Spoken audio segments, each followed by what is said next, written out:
the old days, like 2004, 2005, we used to have on my rider, "Do not video!" So we still have it on the rider. So here's what I say, no videoing. Okay, man, ain't gonna video. So I know it is. I have almost 5,000 videos on YouTube. Video away. You know, I realize that it makes me play better. Like if someone's got a camera in my face, I'm like, I better play good.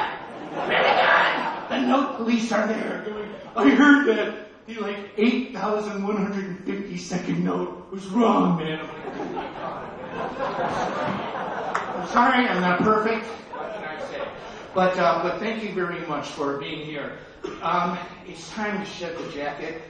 I get my clothes in California. I lived in California for a long time. Yeah. And people say, well, hey, dude, I've got like 15 of these jackets, like variations on the theme. Sometimes they have locks, sometimes they don't. But I just like to dress metal and rock and roll. And I studied, when I grew up, I studied jazz guitar. I studied all types of guitar. But I always thought to myself, when I would play, I played in jazz bands.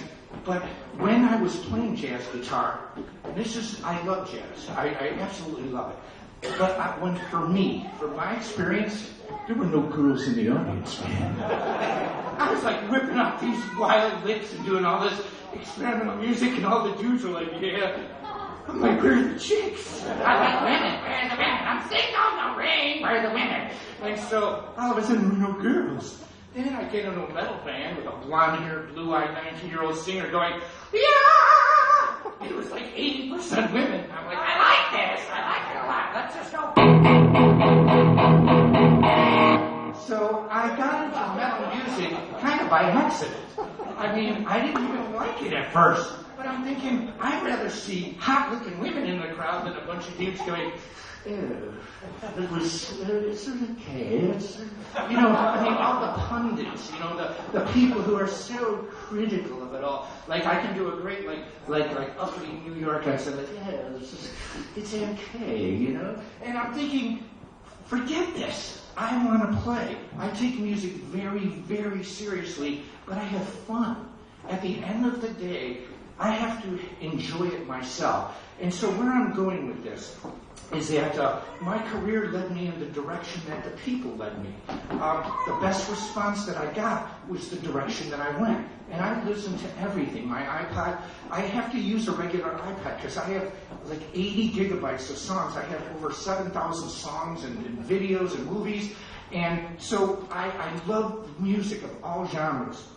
But I focused on a more metal career, and I do love the aggression of heavy metal. But I wasn't the only one. What I wanted to do career-wise was be different. I never wanted to be better than anybody. I never was in competition with other guitar players. I wanted to be the best Mikey I could be.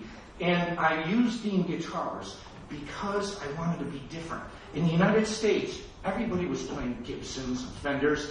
And then there was this small company called Dean that made super high-quality USA guitars.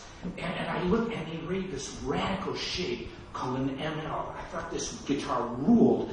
And the owner happened to live 20 minutes from where I taught guitar and taught Tom Morello. And so I would see him come in, and then I realized something that I never realized with a company before, that when you bought a Gibson guitar or you bought a Fender guitar, you had Gibson pickups or Fender pickups. And Dean said, I'm making great USA high-end guitars, but I don't want to make Dean pickups. I have a friend named Larry, and Larry makes pickups.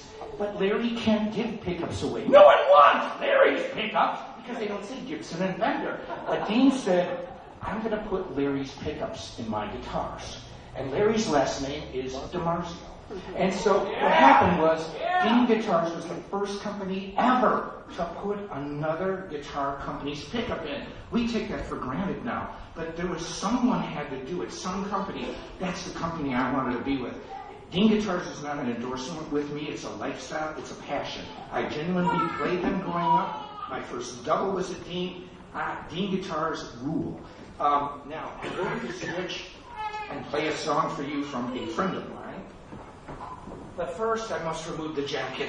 It's pretty hot in here. And being in Chicago today, it's probably about 2 degrees. Now I must prepare for this next song. Okay. I had a friend, his name was Daryl. And Daryl was supposed to play on one of my CDs, and he never got a chance to do it. And he was in a slightly well-known band called Pantera. And he ended up being known as Dimebag.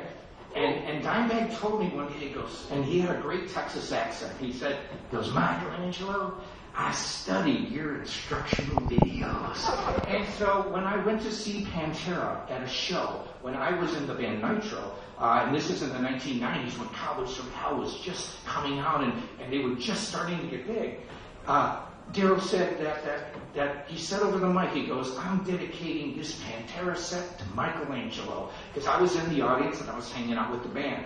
And I really was honored by that, and I thought, now that he is no longer here and probably the greatest Dean guitars endorsee ever, it is my humble tribute to him. So I'm going to do my tribute to Dimebag. It is track 3. How do I get that 4 minus 1 divisible by metal? Let's do it!